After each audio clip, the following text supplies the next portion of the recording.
wabarakatuh. Perkenalkan, nama saya Desi Nurhikmah dari kelas KP 3A, jurusan Komunikasi Penyiaran Islam. Di sini saya akan menjelaskan tentang metode dakwah di era generasi Z.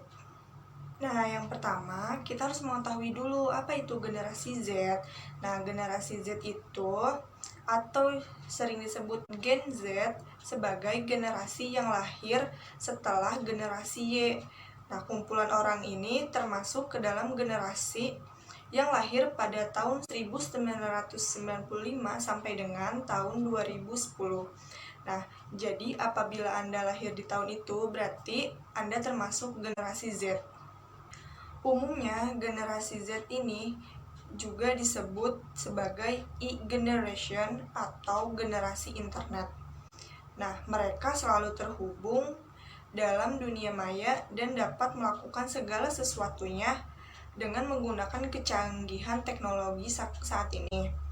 Bahkan gadget sudah menjadi pasangan dari sejak kecil, maka secara otomatis pengenalan teknologi dan dunia maya ini begitu berpengaruh pada kehidupan dan kepribadian mereka, yaitu yang lahir di generasi Z ini. Nah, dengan kemajuan teknologi di zaman generasi Z ini, alat-alat media komunikasi yang semakin canggih saat ini, konten dakwah generasi Z harusnya banyak unsur virtualnya. Generasi Z yang sudah ketergantungan pada teknologi dan selalu menggunakan alat media komunikasi seperti smartphone, laptop, iPad, dan alat-alat canggih lainnya. Alat seperti itulah yang mereka jadikan untuk alat komunikasi saat ini. Dan bahkan mereka lebih banyak menghabiskan waktunya di dunia maya daripada menghabiskan waktu bersama teman-temannya ataupun keluarganya. Dan inilah sasaran yang sangat tepat untuk para komunitas keagamaan untuk menyebarluaskan konten-konten agama atau berdakwah di media sosial melalui Facebook, YouTube, Twitter, WhatsApp, Instagram, dan lain-lain. Dan generasi Z ini pun menjadi pusat perhatian dari semua kalangan dan sering dibicarakan dari segi pendidikan, norma sosial, kesadaran sosial, bahkan kondisi mental. Hal ini dikarenakan gaya hidup mereka yang lebih mencolok daripada generasi-generasi sebelumnya. Dan dampak positif dan negatifnya pun dari kemajuan teknologi menjadi bumerang aktif bagi setiap para generasi Z ini. Diharapkan dengan adanya kemajuan teknologi saat ini tidak mengakibatkan terpecah belahnya ataupun penindasan dalam bidang ilmu politik, sosial, ekonomi. Nah, informasi-informasi dari media sosial juga sangat mudah mendorong kelompok-kelompok generasi sekarang untuk melakukan tindakan yang menyimpang seperti melakukan kejahatan baik online maupun offline. Maka dari itu, sangat dibutuhkan konten-konten kerohanian ataupun berdakwah di sosial media untuk mengajak generasi-generasi zaman sekarang untuk melakukan kebaikan. Bahkan ketika berdakwah pun tidak hanya materi agama saja yang harus disampaikan, tetapi materi tentang psikolog anak pun harus disampaikan, karena psikolog ataupun mental sangat paling berpengaruh dalam perbuatan anak zaman sekarang. Selain ceramah konten dakwah, di generasi saat ini juga dibutuhkan unsur-unsur virtualnya seperti quote, meme, komik strip, infografis, dan video yang seperti tren saat ini, yaitu seperti vlog. Nah, karena sebagian media sosial saat ini digunakan untuk menonton video-video dibandingkan bersosialisasi dengan orang sekitarnya. Dengan begitu, sangat berpeluang besar bagi portal Islam untuk menyampaikan atau menyajikan dakwah dalam bentuk yang menarik.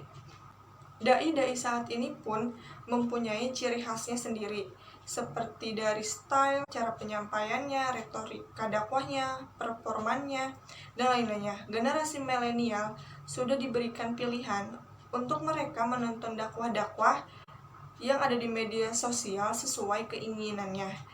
Dan waktunya pun bisa dipilih, dan di mana mereka ingin menontonnya itu bisa diatur oleh generasi saat ini.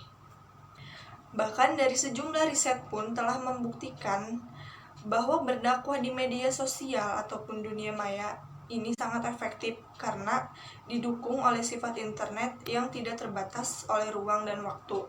Nah, materi keislaman dakwah pun bisa disebarluaskan dengan cepat dan efisien. Dari segi biaya pun menjadi sangat murah.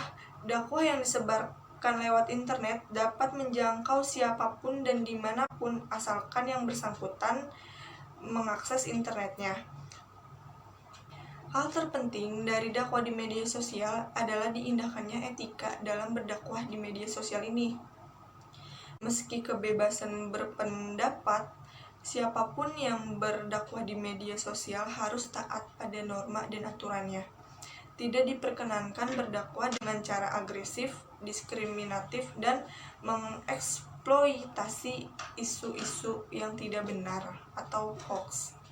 Tidak hanya berhenti di situ, dakwah digital yang cenderung instan, praktis, dan pendek menyebabkan sebagian orang malas belajar agama dari kitab-kitab induk.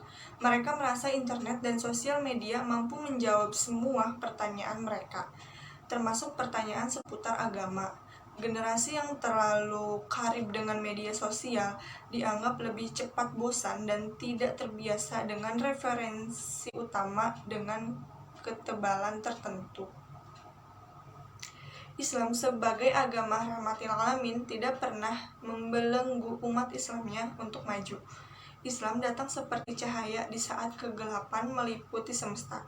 Islam datang seperti hujan di gurun pasir yang membawa kesejukan dan kedamaian bagi sesama. Islam tidak pernah membelenggu kreativitas manusia saat ini. Islam hanya memberikan rambu-rambu yang jelas tentang sebuah perkara supaya tidak salah dalam menyikapinya. Sekian materi yang bisa saya sampaikan, semoga bermanfaat untuk kalian semua. Wassalamualaikum warahmatullahi wabarakatuh.